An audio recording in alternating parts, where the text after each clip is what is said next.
Bueno, vamos a cambiar de tema. Vamos a hablar en este caso de lo que presentó Mumalá, la agrupación Mumalá, de lo que es este año 2021, que tiene que ver con este registro de femicidios, de lo que fue el mes de enero. Para eso vamos a hacer contacto con Gabriela Sosa. Gabriela es parte de la mesa ejecutiva de Mumalá, es coordinadora ella, y nos va a atender y nos va a contar sobre lo que es este informe interesante que han comenzado a desarrollar. Gaby, ¿cómo te va? Buen mediodía.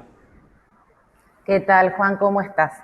Efectivamente, este es un trabajo que venimos haciendo desde el 3 de junio del 2015, en aquel primer Ni Una Menos, donde masivamente la sociedad se sensibilizó y empezó a ubicar que el problema de la violencia de género no es un problema de una o dos mujeres, sino que es un problema social, que es un problema político.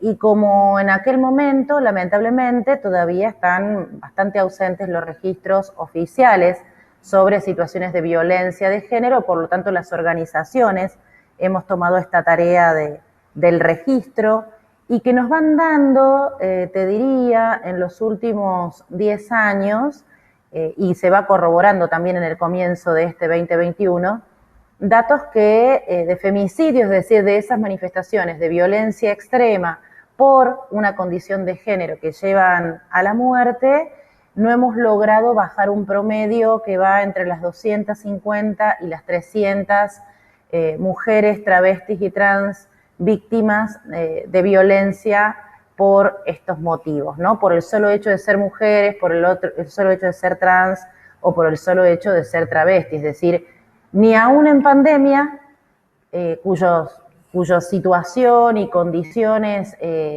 obligó de alguna manera a bajar los índices de otros delitos, no así el tema de la violencia de género, el tema de los femicidios.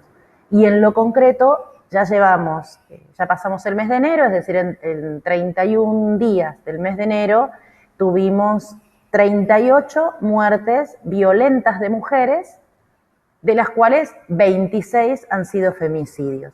¿Y por qué hacemos esta diferenciación? Porque hay otras situaciones que no tienen o no han tenido una relación previa de violencia de género en una pareja, eso es lo que marca concretamente un femicidio, pero sí han tenido exclusiones, sí han tenido otras desigualdades sociales que han provocado, por ejemplo, que sean víctimas por esta situación de violencia urbana que viven los grandes centros, las grandes ciudades, y también las contabilizamos como muertes violentas, ¿no? Pero en lo concreto, en estos 31 días de enero, te diría, hasta la mañana del 31 de enero, contamos 26 femicidios, pasaron unas horas y nos encontramos con 3 víctimas más en la Argentina, ¿no? Leyendo el informe, hay datos muy interesantes, por supuesto, y muy completo, pero hay dos que son importantes de entender. El primero, las denuncias, porque el 25% de las mujeres víctimas de femicidios había denunciado a su agresor previamente, y después en el lugar. El 63% de los femicidios fueron cometidos en la vivienda de la víctima. Digo, son dos temas que preocupan muchísimo. Primero, por la falta de acción muchas veces dentro de lo que es el panorama judicial. Y el segundo, la intranquilidad tampoco de estar en tu espacio, de estar en tu casa. Sí, muy interesante esto que aportás, Juan, porque por un lado uno pregunta, lo primero que se pregunta un televidente, quien conozca una situación, es ¿por qué no denunciaron? Entonces, notamos un cambio, si bien es pequeño, pero teníamos porcentajes un poco más bajos de mujeres que habían denunciado previamente esta situación de violencia que atravesaban. En los últimos años no habíamos logrado superar el 20% de mujeres víctimas de femicidios haciendo la denuncia. Ahora tenemos un poquito más. Esto es muy bueno, ojalá se mantenga en el tiempo, de que vaya creciendo ese porcentaje de mujeres que acuden al Estado a denunciar su situación.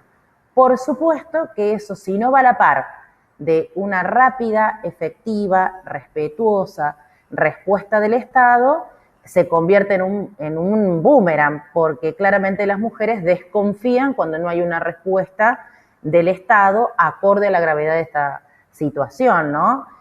Por lo tanto, es positivo que haya más denuncias, pero hay que seguir trabajando para que esa respuesta sea inmediata, Cuando digo respetuosa es el buen trato en una comisaría, el poder contar con contención y conocimiento por parte de quienes toman la denuncia para seguir generando esta confianza y, por supuesto, como te decía recién, una rápida respuesta. Y el otro elemento que te agrego es, y por eso es tan importante trabajar a nivel cultural, es que aparte de estos dos datos que vos dabas, del lugar que sigue siendo nuestra casa el lugar más peligroso, y de los porcentajes que todavía hay el 75% de mujeres que no están denunciando, tenemos otro dato que es que mayoritariamente un 80% de los femicidios son realizados por personas, es decir, son perpetrados por personas del círculo íntimo de las víctimas,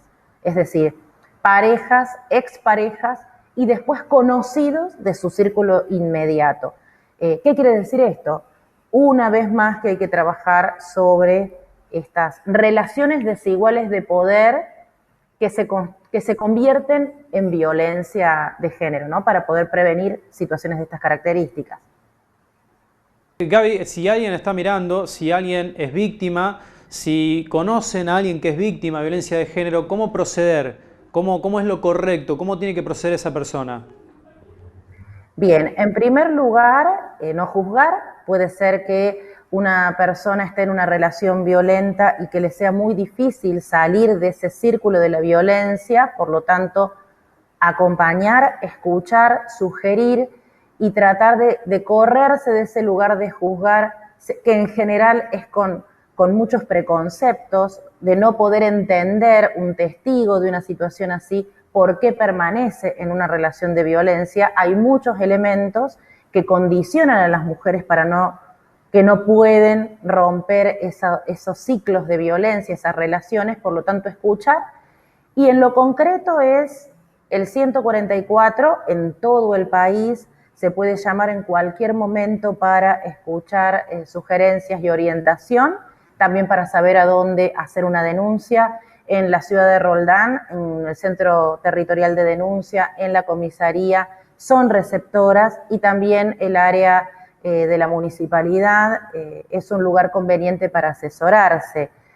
Discuto un poco esta publicidad que le dieron a conocer el 25 de noviembre del año pasado, donde, bueno, anunciaban una serie de cuestiones, no fue la mejor manera, pero bueno, la municipalidad, el área social, el área de la mujer de la municipalidad, la comisaría, el Centro Territorial de Denuncia, el 144.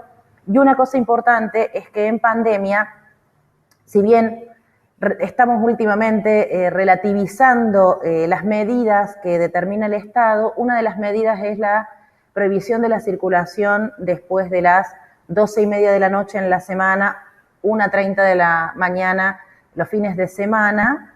Esto no impide el traslado de mujeres, de personas en situación de violencia de género. Es decir, si me pasa una situación, así estemos en pandemia y haya restricciones, las mujeres podemos transitar, pudimos subir a cualquier transporte público y acompañadas o con nuestros hijos. Eso también es importante. Muy completo. Te agradecemos mucho por el contacto. La verdad que estaría bueno seguir hablando y seguir desarrollando. Estamos ahí sobre el cierre del noticiero, pero te agradecemos mucho por haberte hecho el tiempo y comentarnos un poco sobre estos informes que son muy interesantes, siempre de dar a conocer y de llamar, por supuesto, a la conciencia social, que es fundamental, ¿no? Del aporte, fundamentalmente del Estado y también de nosotros mismos. Te mandamos un abrazo grande. Abrazo a ustedes y gracias por este medio, que es muy importante difundir estas cuestiones. Gracias. Gabriela Sosa, coordinadora de la Mesa Ejecutiva de Mumalá. En este caso, este informe que se presenta, que tiene que ver cómo ha comenzado el año en materia de femicidios, nada más y nada menos, ¿no? Lo decíamos, hubo un femicidio cada 27 horas. Verdaderamente que es preocupante cada vez que hablamos de este tipo de temas, de la violencia contra la mujer, de algo que, si bien de a poquito, con el gran trabajo que vienen haciendo estas organizaciones, se puede llegar a establecer lo que es el conocimiento que necesita verdaderamente una víctima o quien conoce una víctima de violencia de género, es necesario, fundamental, de que el Estado aporte esas herramientas y que sea rápida en la acción a la hora de conocer este tipo de hechos.